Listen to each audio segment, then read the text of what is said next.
በእርባታችን ውስጥ ባለሙያ የሚያስፈልግባቸው ወሳኝ ኩነቶችን ባጭሩ ልንገራችሁ።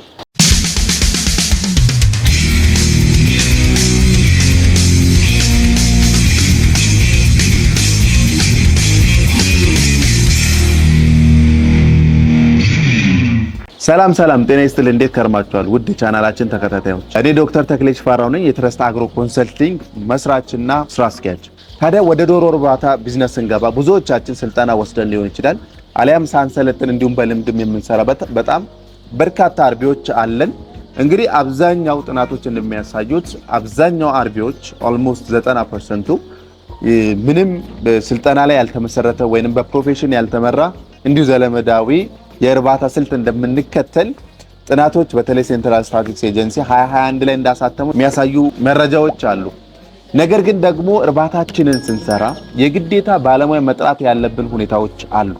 አለበለዚያ እነዚህን ካላረጋችሁ እርባታችሁ ለከፍተኛ ኪሳራና ለከፍተኛ ውድቀት ሊዳረግባችሁ ይችላል ማለት ነው። ታዲያ ይህምና የመጀመሪያው ነገር የዶሮዎቹ ጤንነት ጋር በተገናኘ ነው።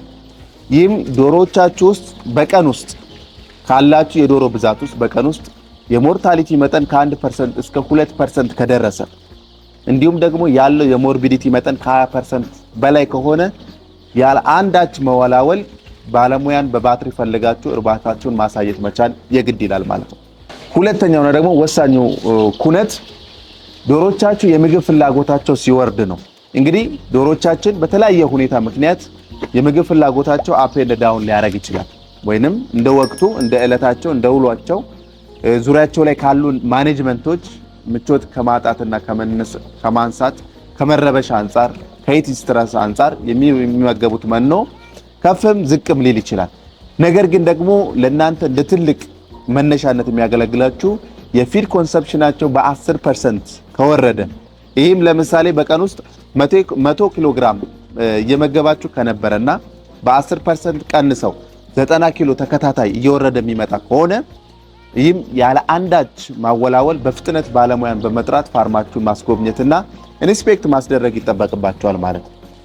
ሶስተኛውና ወሳኙ ኩነት ደግሞ በእርባታችን ውስጥ እንግዲህ ምርት ላይ ካሉ ዶሮቻችን ምርት እየሰጡ እንቁላል እየሰጡን ካሉ እንግዲህ ያለው የፕሮዳክሽን መጠን ላይ ተመስርተን የምናሳይ ይሆናል ማለት ነው። ይህም የፕሮዳክሽን መጠናችን ከ5 እስከ 10% ዴሊ ድሮፕ እየወረደ የሚመጣ ከሆነ ኢሚዲየትሊ ፋርማችሁን ባለሙያ በማየት የችግሩን መንስኤና ሶርሱን በመለየት ለዛ የሆነ አፋጣኝ ምላሽ መሰጠት መቻል አለበት ማለት ነው።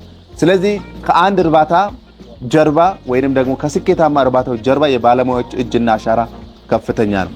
ለዚህም በቬተሪነሪ ሜዲሲን አይዘር በአኒማል ፕሮዳክሽን የተመረቁ ባለሙያዎችን ኮሙኒኬት በማድረግ እርባታችሁን ሳይንሱንና ትክክለኛ አካሄዱን በጠበቀ መልኩ እንዲመራ ካላስፈላጊ ችግር እንዲሁም ደግሞ ካላስፈላጊ ኪሳራ ራሳችሁን መጠበቅ የምታስችሉበትን ቴክኒኮች አፕሮች ማድረግ ትችላላችሁ ማለት ነው። እንግዲህ የድርጅታችንን ባለሙያዎች የምትፈልጉም ከሆነ ስክሪኑ ላይ ባሉ ስልኮች በመደወል ፋርማችሁ እንዲታየላችሁ እንዲጎበኝላችሁ ማድረግ የምትችሉ መሆኑን መግለጽ ፈልጋለሁ። በመተማመን ያርቡ።